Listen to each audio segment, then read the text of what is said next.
Hello and welcome to On Second Thought, a bonus series from And the Runner-Up Is. On July 17th, 2019, I released the episode of And the Runner-Up Is on the 1962 Best Picture race, where we discussed To Kill a Mockingbird as the likely runner-up that lost Best Picture to Lawrence of Arabia. But on second thought, what if the runner-up was really The Music Man? We got trouble! Oh, we got trouble! Right here in River City! Right here in River City! With a capital T and that rhymes with P and that stands for pool! That stands for pool! We surely got trouble! We surely got trouble! Right here in River City! Right here! Remember the Maine, Plymouth Rock, and the Golden Rule! Our children gonna have trouble! Oh, we got trouble! We're in terrible, terrible trouble! That game with the 15 numbered balls is the devil's tool! Devil's tool! Oh, yes, we got trouble, trouble, trouble! Oh, yes, we got trouble! Big, big trouble! With a T! With a capital T! And rhyme it with P! That rhymes with P! Stands for pool! That stands for... Remember, my friends, listen to me because I passed this way but once! Hello and welcome back to On Second Thought, where we discuss another Best Picture nominee that we did not cover as the runner-up on the main show, and discuss whether it may have actually been the runner-up. I'm your host, Kevin Jacobson, and we are revisiting 1962 today. So on the main show, I said that To Kill a Mockingbird was the runner-up to Lawrence of Arabia, but today we are discussing if, who knows, it may have actually been another film. And that film we're talking about is The Music Man. And my guest today, you have heard a number of times on the main show and these bonus episodes. Most recently, yes, you joined me to break down the Best Actress category of the third Academy Awards, the one where we had to watch 7 films. Mm-hmm. And thank you again for doing that. From Next Best Picture, welcome back to the show, Cody Dericks. Hello, thank you for having me. Do you ever call yourself the podcast man?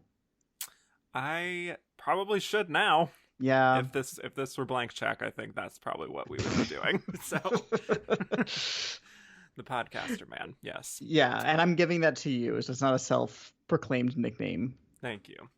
Or it could be Cody Dericks, the podcast man. Oh, well, hold on as now. Is Meredith Willson's The Music Man is the official title.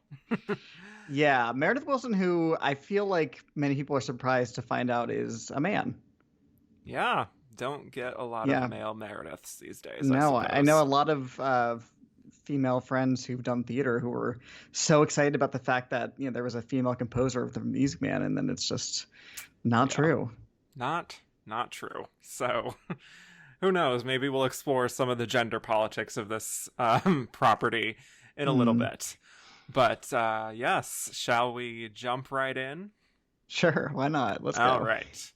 So, The Music Man is a musical adaptation of the Broadway musical of the same name. I think I just said music 3 times there. But it is, of course, by Meredith Willson, and Franklin Lacey also contributed to it as well. So the story takes place in the year 1912, and it's about a con man named Harold Hill who travels to the town of River City in Iowa with these plans to swindle this community by creating this marching band with the boys in town, and he hopes to just get the community to pay for all the instruments and the uniforms and then just leave with all the money. So, yeah, he convinces most of the people in town relatively easily, I would say, but there's also this local piano teacher named Marion, who is also a librarian, and she is quite skeptical of him, but he eventually starts to charm her too, and they fall in love, and all along there's kind of like this threat of him being found out as a fraud, so that's more or less the gist of the story. The film was directed by Morton DaCosta and adapted by Marion Hargrove. It stars Robert Preston as Harold Hill, Shirley Jones as Marion, Buddy Hackett, Hermione Gringold, Paul Ford, Pert Kelton, and of course, Little Ronnie Howard. Mm-hmm. So, The Music Man made about $15 million at the box office. Pretty big hit. And it was nominated for 6 Academy Awards, winning 1, but of course, not Best Picture. So, Cody, I would love to know, especially with your background as a theater-loving person, what your feelings are on The Music Man as a property and what you think about this adaptation. Wow, calling me a theater loving person felt really pointed there, Kevin. Yes. But yes, Well, where is the lie? but truly, as a musical theater gay boy, I obviously have a connection to this property. I grew up listening to it a lot. I grew up watching this movie a lot. I was in it in middle school, as all good boys and girls are at one point in their lives. And I feel like when people think of musicals, like the average person on the street, this is probably up there with Tourists. what most people would probably say. Yes, tourists, but also just, anybody who ever had to go see their brother or sister do a school play. This very likely was one of those plays. It's just it's very American, very low stakes. The music is happy. Everything's in a major key. It's a happy ending. There's a marching band. There's a boy with a lisp singing a song about Indiana. It doesn't get more American than that. Mm-hmm. So what do you think of this adaptation, per se? I think it's pretty decent, actually. The musical, I wouldn't say there's a ton of depth there. It's not a stirring piece of literature on stage or anything. It's not like it's trying to change the world. Right. And I think in terms of those stakes and goals, it basically accomplishes that. It's very entertaining. It's fun. There's a lot of great dance numbers, especially. I think Robert Preston is pretty fantastic. And we can talk about, I'm sure, how weird it is that he wasn't nominated for this. Yeah. And yeah, I think it's a pretty solid adaptation. In this Best Picture lineup, it's like solidly right in the middle for me. Yeah. Well, I'd seen this only once before this, and it was for this show when I was doing the Best Picture series. So, obviously I'd heard a lot of these songs before just from being a person and knowing pop culture. I think I knew the name Harold Hill, even if I hadn't even really known what that was. But really just didn't really have a strong relationship to this musical or this adaptation.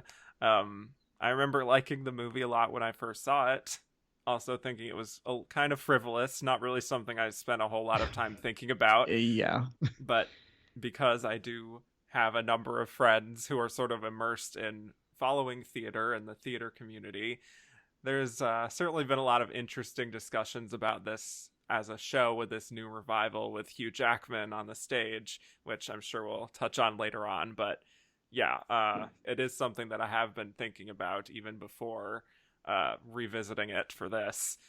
But it did go down a little bit for me on a rewatch. Me too, actually. I still think it definitely has its charms, which it will always probably have. I think the biggest strengths are just the songs.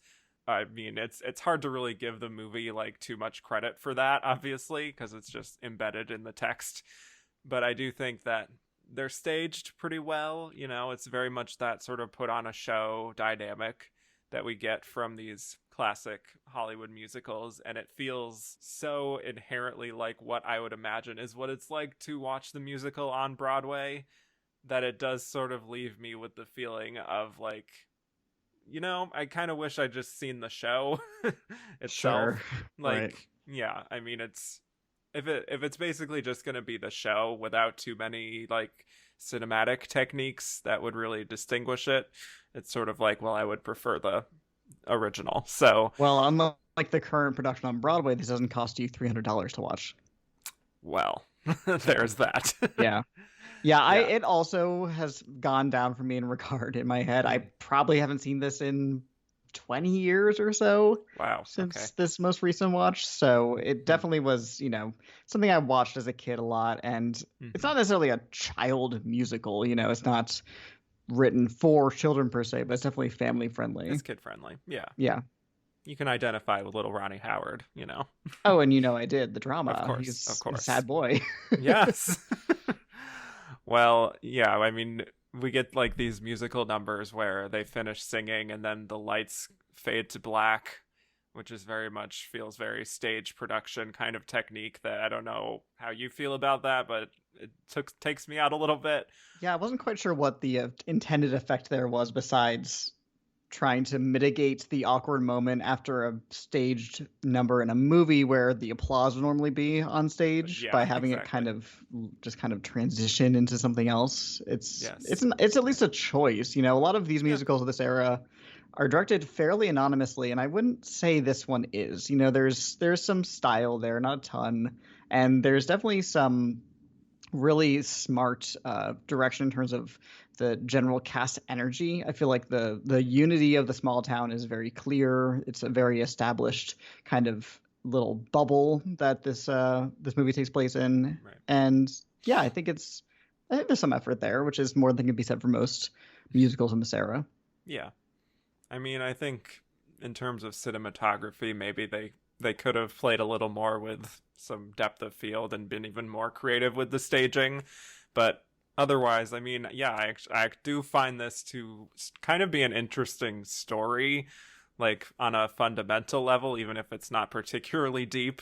Just this idea of this guy who's you're set up to find kind of charming, but also kind of smarmy, and he has these sort of nefarious plans to swindle this town, but then to see him sort of soften after that and falling in love with Marion, and to see the town recognizing that maybe, yes, he might have had some bad intentions, but look at what he did. He inspired this town, which is very like set in its ways, to then find confidence in themselves, basically. So I think it's fun, almost like a satire, a little bit of small town America. Doesn't feel too mean, even though it really sort of paints some of the members of this community as extremely gullible in a way that is dangerous.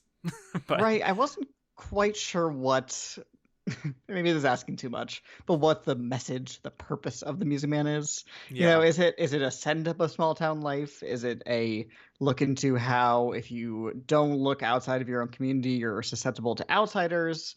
hmm, I don't really know what the thinking is there, but as somebody who has seen and studied a lot of musical of this era, it's rare that you're going to get really very deep messages and ideas to take home with you. It's more about the good times you have in the theater, the songs yeah, that get your toes tapping. For the most part, there's exceptions here and there.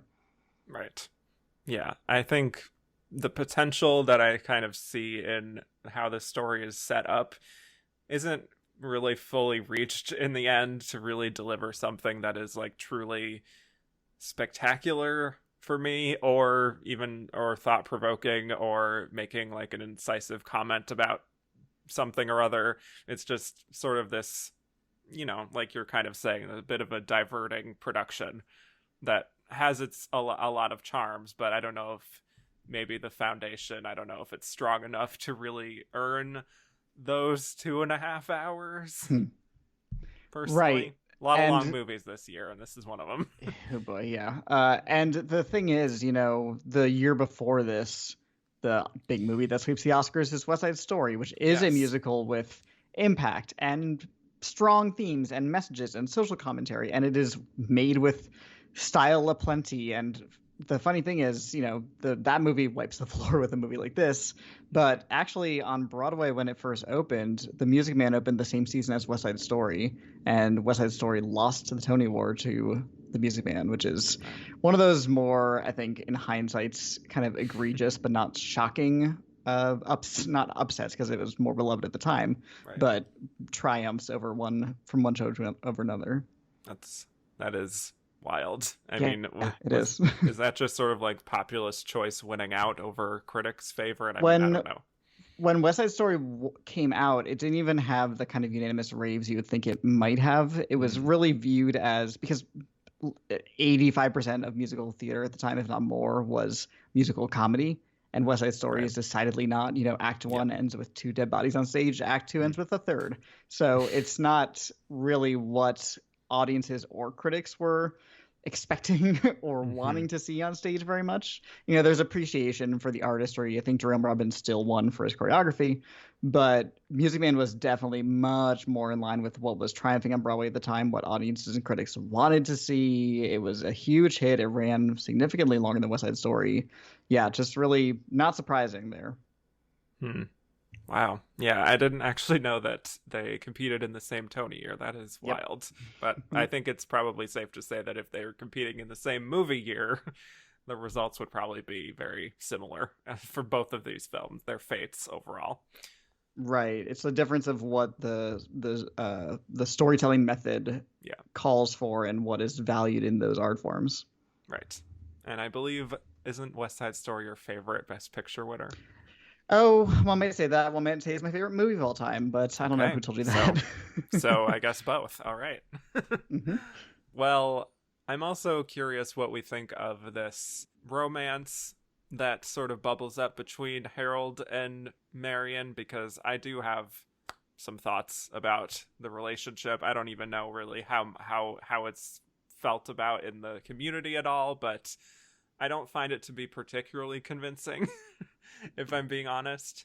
Sure. I mean, it's that classic thing that happens in not just a lot of musicals, but a lot of pop culture of this era, which is a romance that starts with a plot. It is, I'm going Yeah. to seduce this person, blah, blah, blah, or I'm going to play a trick on them, or it's a bet. These kinds of things that I'd like to think don't happen very often in real life, but seem to happen fairly often in popular culture at this time. Yeah. I do think it makes sense that these two would have a connection with each other. They're both smart. They seem like both well-adjusted people who they know things about the world, and she's always suspicious of him, but I think she's also kind of a little bit bored of this town, and she feels like maybe she's sort of met her match in a way, and then he knows that she's the person in town that he really has to win over to really pull this whole thing off. But obviously he has fun sort of bouncing off of her. So they really feel kind of like equals in some ways. And, she's beautiful. So it's like, it's fair. But it's just, I feel like there's kind of a lack of connection in terms of the romance part of it, that when we get to them, like on the Lover's Bridge, I don't know if it fully feels earned to me. Like, it doesn't feel that genuine. So I don't know. Part of it might just be the Marion character can feel a little bit muddled at times, and I don't know. Really, I don't really feel like Shirley Jones is spectacular here or has a full grasp on exactly how to play her. So yeah, maybe it's just she doesn't have like the right edge to really pull off that sort of sparring dynamic, but it didn't exactly work for me. Sure. And, maybe that's because he's almost twice her age. It might be because there's There's kind of that Yeah. icky thing of she's the only one in town who might be able to see through his gambit because she is, and this isn't said explicitly, but she's well read, she's smart, she doesn't suffer fools. And also when the movie starts, she's very prickly and very, to use a term from the time period, standoffish, and she shuts down his insinuations and solicitations right away when the townspeople don't do that. And the movie is kind of one of those romances where he has to sort of tame her. He doesn't really go on much of a journey until the last 5 minutes, whereas she has to kind of be bent into submission to fit the romantic machinations of the plot. So that's a little, that's always a little, not hard to watch, but a little bit dispiriting if you think Yeah. about it too long. Well, what do we think of Shirley herself and what she brings to the role? I think she's fine. It's a feisty role. She gets Mm-hmm. some moments of fire in there, and I think she's best when she's playing the kind of, how do I put this? In the Marion Librarian number, she does a lot of getting caught up in the moment before realizing she shouldn't be dancing Mm-hmm. and gallivanting about her library. And I think those moments Yes. of playfulness and self-realization are fun and well performed. Mm-hmm. She's somebody who did a lot of musicals at the time. She was the lead in both Oklahoma and Carousel's film adaptations. So this Right. was really just right up her alley at the time period. Yeah, she's also coming off of Elmer Gantry, her Oscar win, Hmm. only a few years before this. So this was a hot time for Shirley Jones. It's not that I feel like this is a bad performance. I just feel like there are some parts of it, especially when it's her and him, that I just don't feel the connection. And some of the songs are not really that memorable for me compared to others. So yeah, I don't know if that character fully sort of comes to life for me. I do like her scenes like with her mother and, little Ronnie Howard. I think that Hmm. little family unit is kind of unique and interesting to watch, but yeah, a little bit surprisingly mixed on this rewatch on Shirley. As far as Robert Preston, though, yeah, I agree. really good here, reprising his role from the stage show, which he won a Tony for, right? Yes, he did. Yeah, not a surprise. Right. Um, I was reading that he had to be fought for to take on this role because Warner wanted a movie star like Cary Grant or Bing Crosby, but then Meredith Willson, I guess, really advocated for Robert Preston, and I'm glad that he did, because it's weird, because it's not like he has like a 1 in a million sort of movie star look, but there's something very uniquely charismatic about what he brings to it that I don't know if we had the baggage of, oh, that's just Bing Crosby or that's just Cary Grant, if the same effect would be felt, I guess, if that makes sense. Right, and I think Frank Sinatra was also in the running, and if somebody like Sinatra is in this movie, you do not feel charmed by him. You maybe feel a little bit intimidated. I think Robert Preston's pretty fantastic in this. I think he sells what he needs to be selling in terms of, not to make a salesman joke, but in terms of what the character requires. And yeah, I mean, it would be, not that this is a challenging character, this isn't Hamlet, but it is tricky in that you have to be charming and likable, not just to the townspeople, but also to the audience who is in on your scheme. Right. And that's, so in a way, he's almost like an anti-hero, which you don't get a lot of in musicals. Yeah. So that's fun. And I also think he actually is in good, like, musical performance here. He sounds better in this than he does on the Broadway recording. He's in really good voice, and his dancing is solid, the little he gets to do. I think it's a pretty great triple threat kind of performance. Yeah. And he just physically looks like he's had experience in the real world to me, more so than if they had picked one of those other people. Yeah, well, I didn't want to say weathered exactly, but he's been around the block, and he has like just something in his expressions and that little bit of smarminess that he does have mixed in with some of that just general likability it's a very tricky balance, but he does pull it off. And he has that way of sort of dominating a conversation in a way, but still making the other person feel good and kind of disarms them. I like the sort of moments where he's charming some of the older folks in the community, like telling the mayor's wife that something about her having like very graceful feet or something like that. But he has like this way of just changing the subject very seamlessly just to flatter the other person and make them feel special, which is what we all want. It's a classic sort of salesman technique, right? Right. And I mean, the writing, I think, is really strong for him specifically, not necessarily across the entire film, but I think the way his character is written, to your point, the quickness, the able to turn things on a dime, he's very clever, he's very, like oily. And it's, I think, a really smart decision to have him be written like that, and then the way Robert Preston plays it is just exactly what the writing calls for. It's a really good blend of performance and character. Thank you for listening to this preview of On Second Thought, a bonus series from And the Runner-Up Is. If you liked what you heard and want to hear more, please go to patreon.com/andtherunnerup.is and become a patron. Only $3 a month will get you access to bonus episodes, a Slack channel, and early access to regular episodes. Thank you so much for your consideration.